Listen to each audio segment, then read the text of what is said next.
We promised to hold Kane Cornes personally responsible for all that took place last night. So, Kane, welcome in. G'day, Gerard. If the people on Twitter weren't keeping me accountable last night, I rely on you to make sure that you do.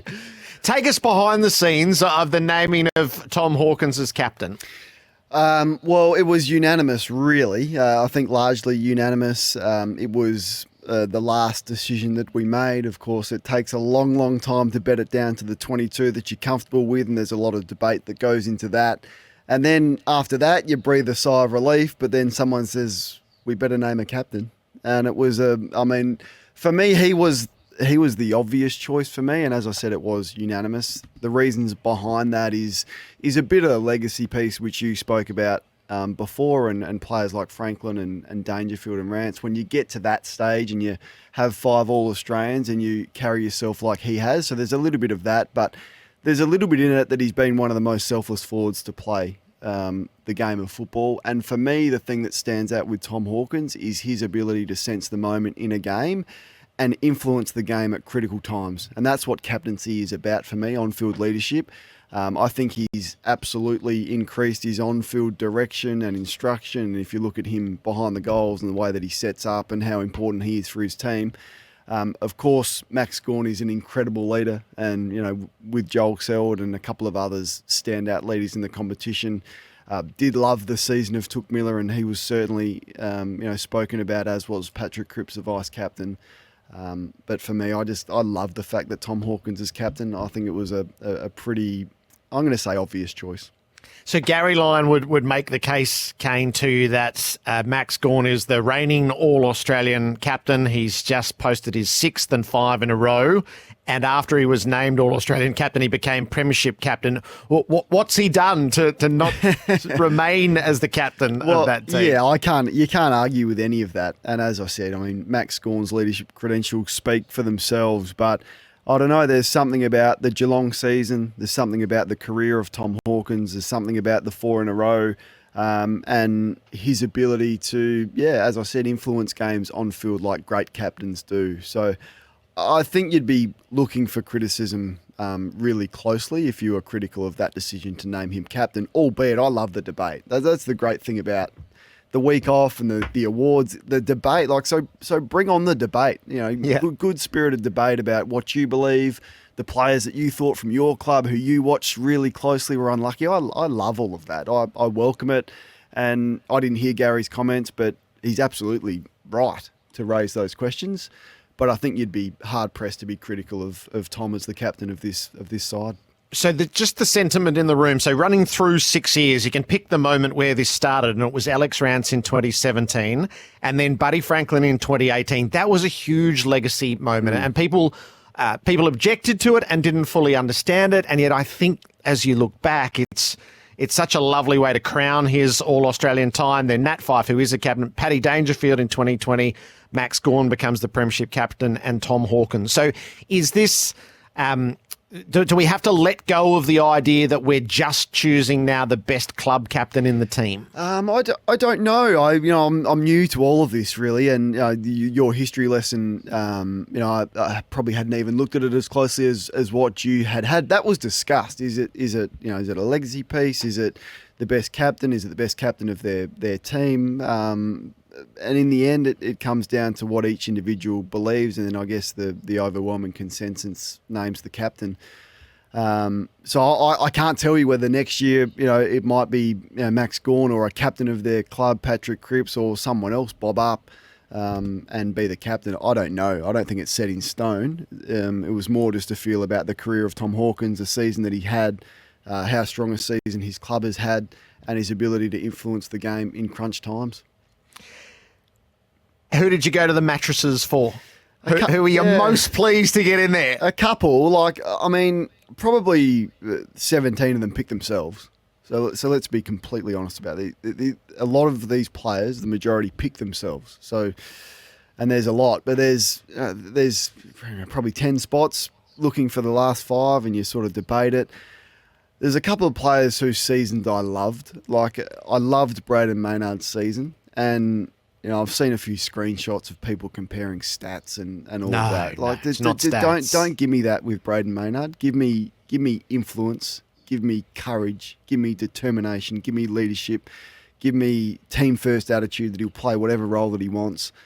There was something intangible about the season of Braden Maynard and how special a year it was. So I was thrilled that he got in. So if you, I mean, he probably came a little bit late as well. Like at the halfway point of the year, to be completely honest, it was certainly discussed and nominated from Collingwood, but his back half of the year was terrific. So I wanted to put that on the agenda. I loved him. I also loved the season of Isaac Heaney. And once again, you can compare Heaney's stats to others, but give me crunch moments in games when the game's in the balance. Who did Sydney go to? It was Isaac Heaney inside 50. So and his ability to deliver on that, and once again in any role. I've seen him play on the wing.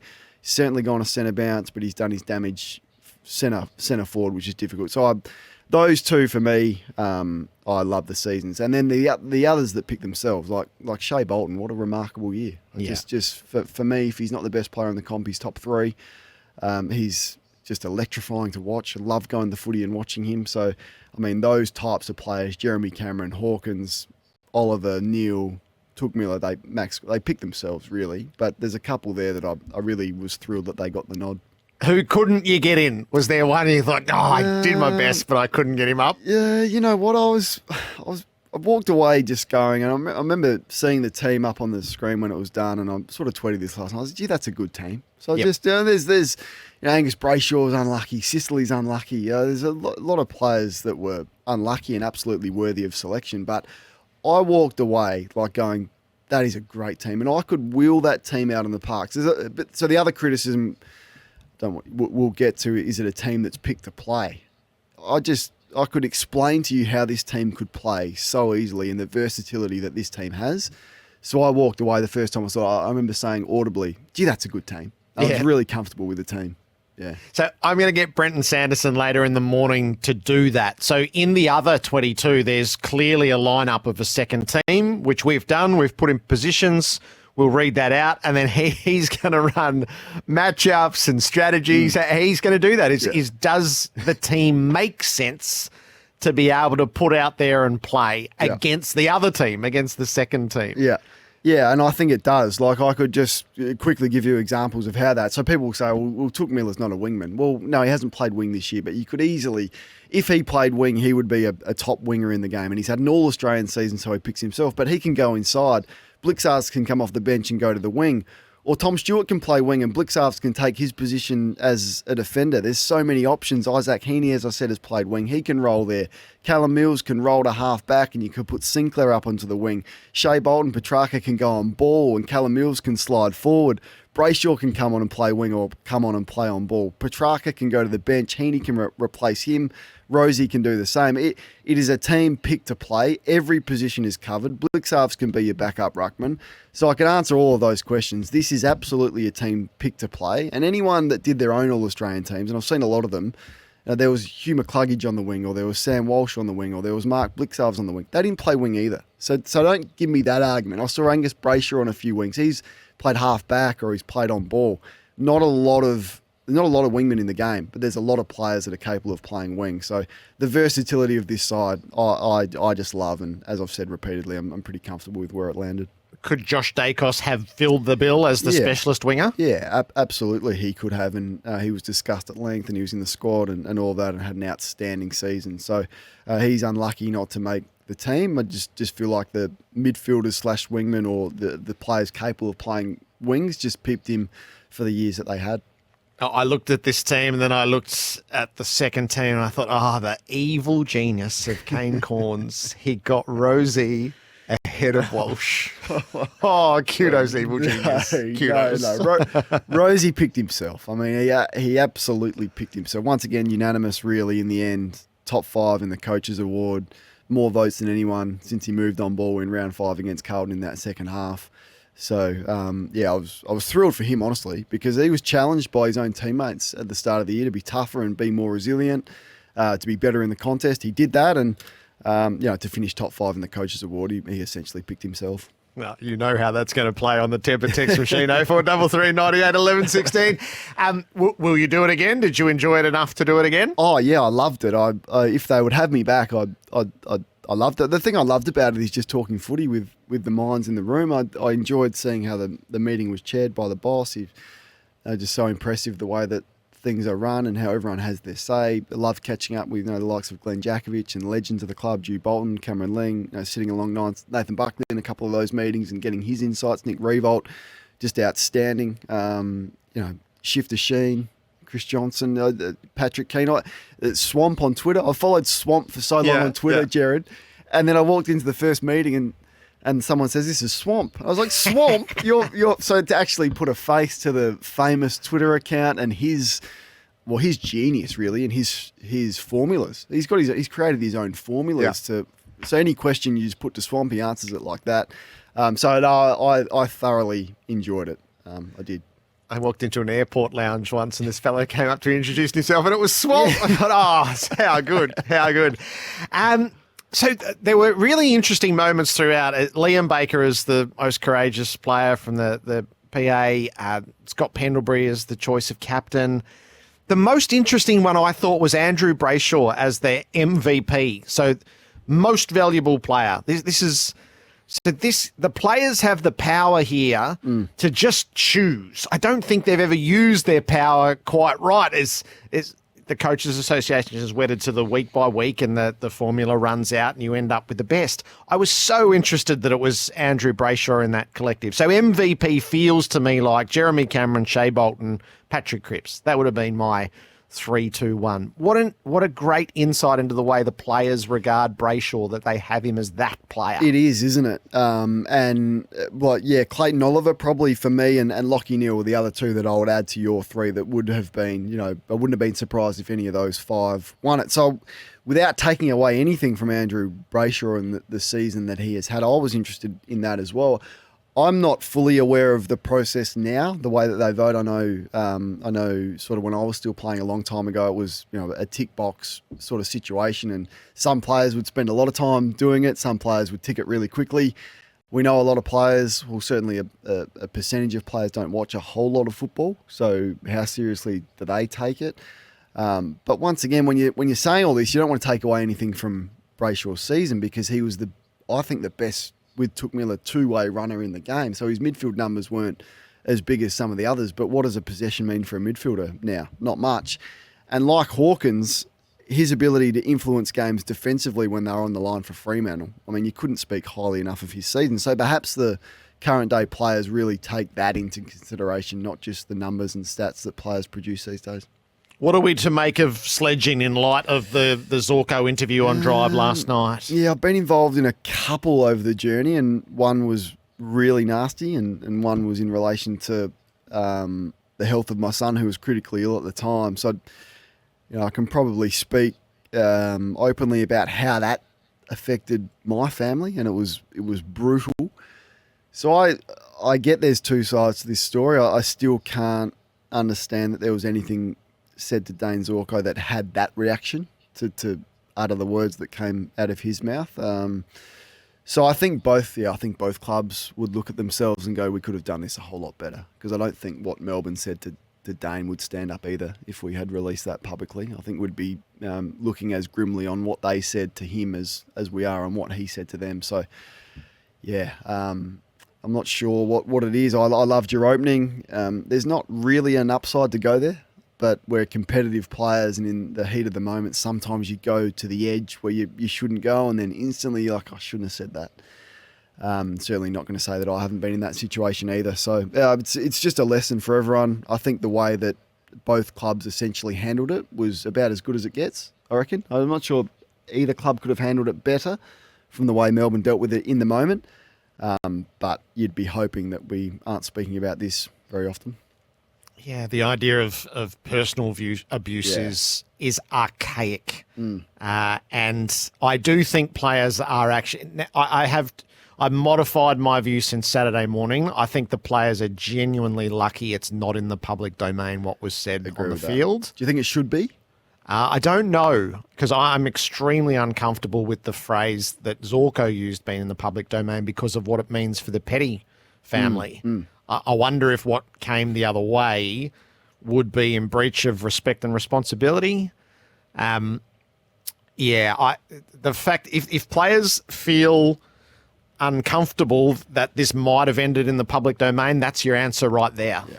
And it should stand as a ripple of caution right across the footy landscape. Alistair Clarkson in the draft, he's gone you as a shock jock for saying that he doesn't believe in the draft. Yeah. Well, yeah, he did. He got personal, and that's okay. He's allowed to do that. I can cop that. You give it out, you can get it on the other side. But it certainly wasn't a shock jock thing to say. I just thought it was almost common knowledge that Alistair Clarkson's first preference isn't the draft, and there's reasons behind that. I'll take you back to a comment that he made in 2020 about the draft. He was really critical of the compromised nature of it. It was a bugbear of his.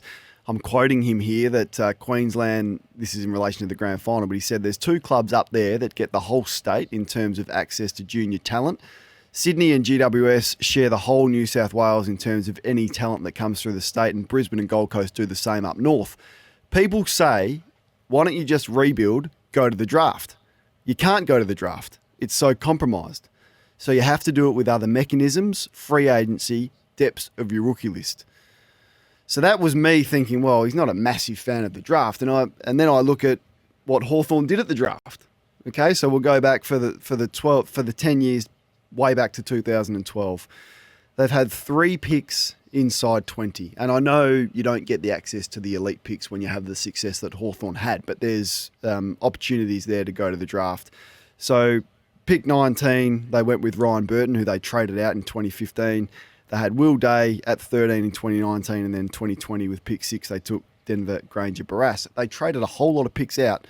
Scrimshaw, Scully, Wingard, Mitchell, O'Meara, Impey, Jonathan Patton all came to the club. Now, if you look at that Mitchell pick, that was Todd Marshall that they gave up. So essentially it was Mitchell for Todd Marshall, who they could have got. He'd be nice at Hawthorn at the moment. And Jarman Impey, Sydney eventually ended up with that pick, and they selected Tom McCartan. So he'd be pretty handy at Hawthorn as well. So I didn't think that was a shock jock thing to say that Alistair Clarkson's first preference isn't the draft. My view is that it needs to be now for North Melbourne with where they're at. But I was interested in these comments that he had to say on the couch on Monday night.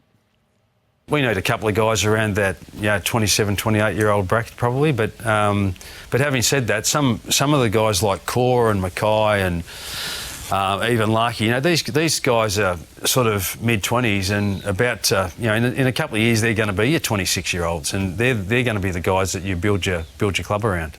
Well, they're not going to be, because Aiden Core's 28, so he's not going to be 26 in 3 years' time. And I think if you look at Larky and the others that he mentioned as well, they're also not going to be in that 26-year-old age bracket in 3 years' time. So I just thought it was an interesting fire back from Clarkson to go there when history would say, and his own comments would say, he hasn't been a massive fan of the draft. And the first comment he had about North Melbourne's list was about bringing more experienced players in, and he spoke about Brad Hill and the like. I would think that's the wrong way to go.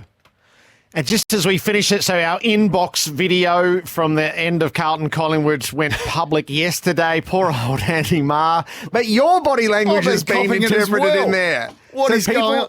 So people are saying that you couldn't show any excitement for Collingwood. You must hate Collingwood. Is that right? Well, everyone thinks I hate Carlton as well, so I can't win. I was just in shock.